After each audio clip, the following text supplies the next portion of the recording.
Om Namo Bhagavate Vasudevaya. Om Namo Bhagavate Vasudevaya. Om Namo Bhagavate Vasudevaya. Om Ajnanatimrandasya Jnananjana Shalakaya Chakshurunmilitam Yena Tasmai Shri Guruve Namaha.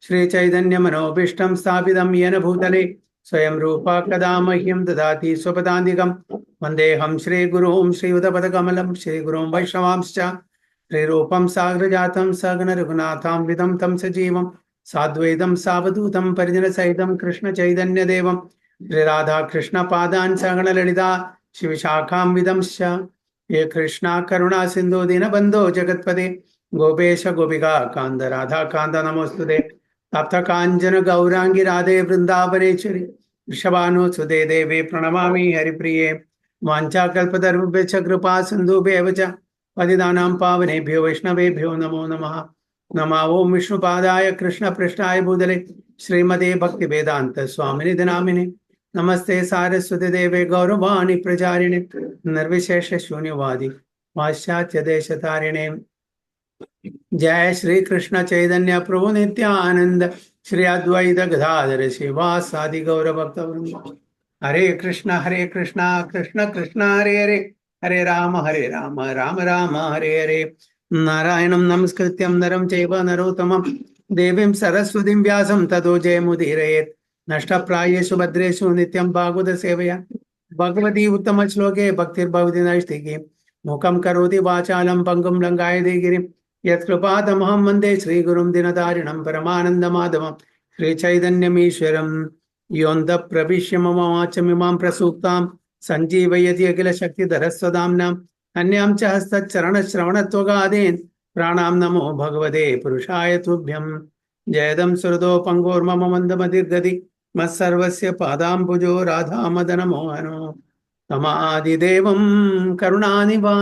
करुणानिधानं तमालवर्णं सुहितावतारम् अपार संसार समुद्र सेतुं भजामहे भागवत स्वरूपम् परमानंद पाठाय प्रेमवर्षीयक्षराय दे सर्वदा सर्वसेव्याय श्रीकृष्णाय नमोस्तुमे गुरुवे गौरचंद्राय राधिकाय तदालये कृष्णाय कृष्ण भक्ताय तद्भक्ताय नमो नमः हरे कृष्णा हरि ओम तत्सत. So welcome to all devotees for today's Srimad Bhagavatam class. So we are reading from Srimad Bhagavatam into first, third chapter and 26th verse onwards. Avadarahi 26 will just read and go to the purport. Yes. Avadarahi asankheya hare sattva nidhirduja yatha vidasina kulya sarasasyu sahasrasha. Avatarahi asankheya hare sattva nidhirduja yatha vidasina kulya sarasasyu sahasrasha.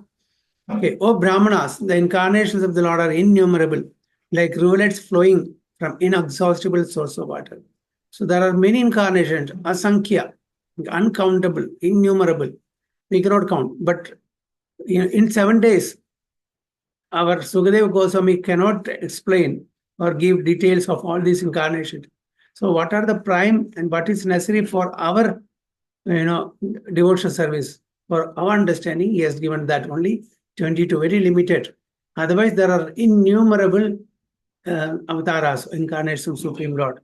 Just like the rivers are flowing from inexhaustible sources of water. So that is how the Lord's incarnations are. The list of incarnations of the personality of God given herein is not complete. So one should not mistake that there are only 22 avatars. There are many avatars. Okay. Hare Krishna, Prabhuji. Sorry. Hare Krishna. Hare Krishna. Prabhuji, this verse we done last time, Prabhuji. Yeah, we have just ran through. Okay, yes. That's why I'm just reading it. Okay. It's only a partial. Yeah, it's a partial view of all incarnation. There are many others such as Sri Hayagriva, Hari, Amsa, Prishnigarba, Vibhu, Satyasena, Vaikunda, Sarobhama, Vivekshana, Dharmasetu, Sudama, Yogeshwara, Bradhanu, Brihadbhanu, and others of the bygone ages. So in different ages also there are many avatars. It's not only these ages, different kalpa also. Okay, that's why the leelas are different from one another because of kalpa bhed. So same Leela, if you take Narasimha Leela of the recent past, Yuga, and if you take the Narasimha Leela of other Kalpa, in details there may be some differences. So bygone ages, Sri Prahlad Maharaj said in his prayer, "My Lord, you manifest as many incarnations as there are species of life, namely the aquatics, the vegetables, the reptiles, the birds, the beasts, the men, the demigods, etc., just for the maintenance of the faithful and the annihilation of the unfaithful." 84 lakhs, 8,400,000 species of lives are there. It's so many avataras are there, just like many species are there. You advent yourself in this way in accordance with the necessity of the different yugas. So according to Desha Kala Patra, time, place, and circumstances, he incarnates to fulfill certain or to perform certain leelas so that it can be beneficial for the living entities in this material universe for them to go back home, back to Godhead. That is the purpose. So why does he incarnate? He incarnates so that he can teach us how we can live in this world so that we can, at the end of this life, go back home, back to God. That's the main purpose. So for that, he has to save the devotees, he has to annihilate the demons, he has to re-establish the Dharma. So these main three activities he does. This incarnation of Lord in the Kali Yuga is Lord Chaitanya Mahaprabhu. So Chaitanya Mahaprabhu is a hidden avatara. So in the age of Kali Kali Nama Rupe Krishna Avadara. So he is a hidden avatara. He comes to propagate the chanting of the holy name of the Lord. Hare Krishna, Krishna Krishna, Hare Rama, Rama Rama, Hare Hare. There are many other places, both in the Bhagavatam and in other scriptures, in which the incarnation of the Lord as Sri Chaitanya Mahaprabhu is explicitly mentioned. So we know that there are so many references in Puranas and in Vedas and other scriptures about the incarnations of the Chaitanya Mahaprabhu. Chaitanya Mahaprabhu is explicitly mentioned in the Brahma Samhita. Also, it is said indirectly that although there are many incarnations of the Lord, such as Rama, Narasimha, Varaha, Matsya, Kurma, and many others, the Lord himself sometimes incarnates in person. Lord Krishna and Lord Sri Chaitanya Mahaprabhu are not there for incarnation, but the original source of all other incarnations. So, Chaitanya Mahaprabhu and Lord Krishna, they are not incarnation, they are the source of our incarnation. So that's called avatari. Okay, the source of all incarnation. Avatari. Krishna says in Bhagavad Gita, what he says, Mata paradaram na anyat, kinchidasti dhananjaya, mayi sarvam idam protam, sutre mani ganaiva. Mata paradaram, there is no other truth beyond me. I am the source of everything. Okay, aham sarvasya prabho. From me emanates everything. So he is the source. So whoever comes, they are incarnation. But here, Krishna and Chaitanya Mahaprabhu, they are the source themselves. They come to elevate us, to liberate us from this material existence. This will be clearly explained in the next sloka. So the Lord is the inexhaustible source for innumerable incarnations. So he is the source.